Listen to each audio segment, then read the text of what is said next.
The Islamic Republic's elections have continued.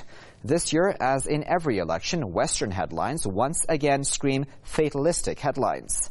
Yet Iran stands alone in this region of Western-backed dictators in its people's regular participation in choosing their representatives.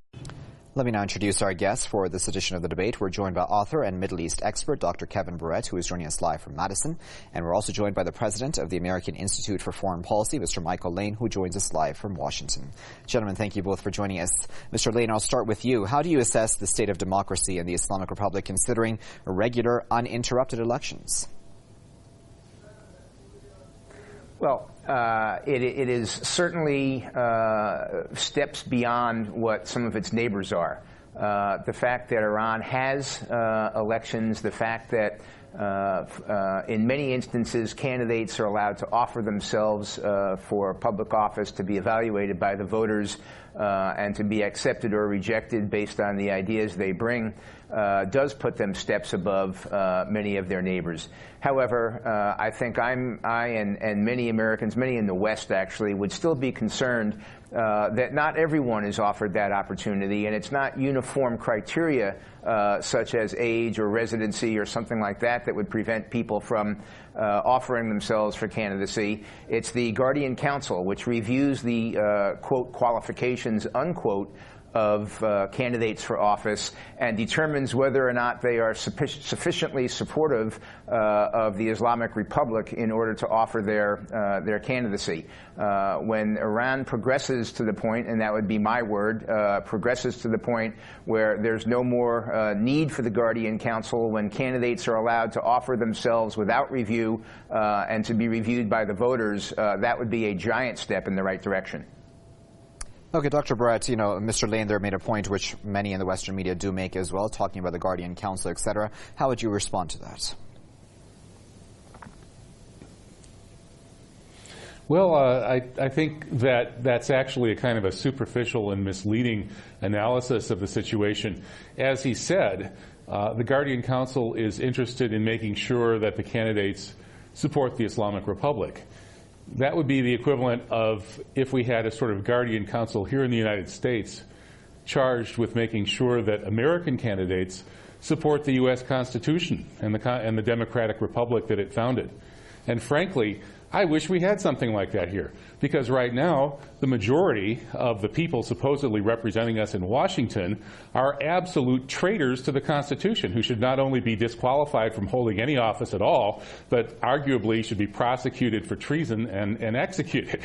Unfortunately, we have a complete travesty right now of what was supposed to be a constitutional democratic republic founded by the founding fathers in the United States.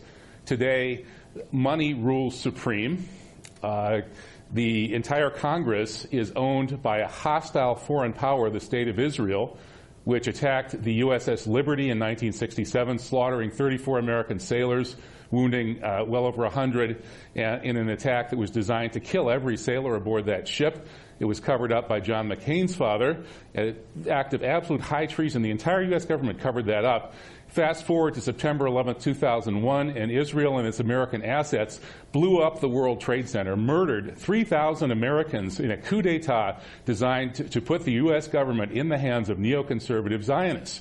That's what we have in the United States today, and I haven't even really begun to scratch the surface of the level of corruption. So again, we need a Guardian Council in the United States to make sure that every American candidate is passionately devoted to fulfilling their oath to the Constitution. One of the reasons I work for Veterans Today here in the U.S.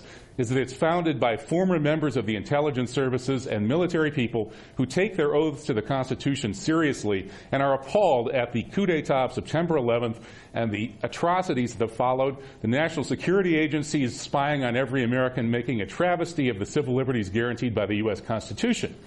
By contrast, Iran is being run in a relatively honest, transparent, and constitutional manner, and the Guardian Council is a very important part of that. I don't think they should allow candidates to run in Iran who are not just as fervently devoted to the Islamic Republic as candidates in the United States should be, but are not fervently devoted to the American Constitution. Mr. Lane, you mentioned the Guardian Council, but even within this system, the diversity of opinions and differences of opinion, in fact, that we see amongst the different candidates, be it presidential or parliamentary elections here in the Islamic Republic, is quite vast. How important do you think it is that the Islamic Republic allows very publicly for those differences of opinion to be out there? Well, I think the numbers I read on the average number of candidates per constituency in the elections to be held tomorrow are an average of 17 candidates per constituency. That is truly vibrant. That is truly inclusive. That truly allows for a broad spectrum of ideas to be laid out.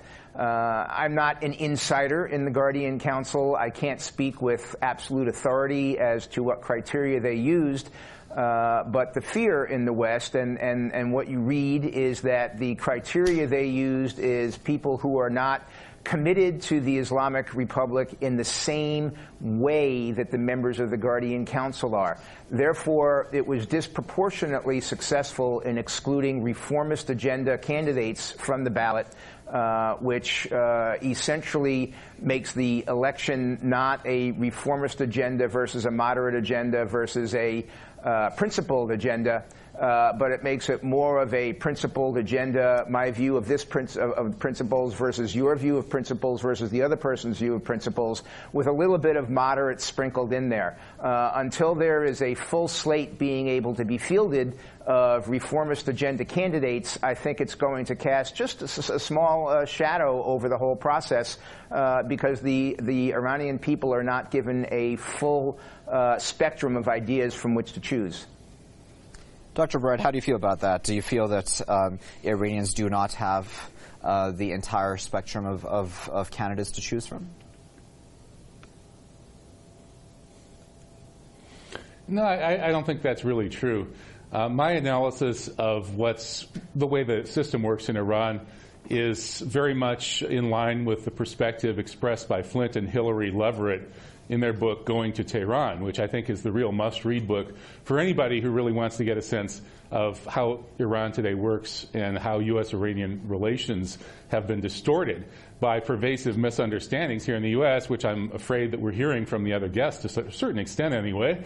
Let's face it, when you have a revolution in a country where a very wealthy and privileged counter-revolutionary elite flees to the United States, and that happened with Cuba, leading to the Gusanos, the so-called anti-Cuban revolution Cubans who were involved in killing President Kennedy, among other things, raising all kinds of hell and committing terrorism here in the United States against Cuba.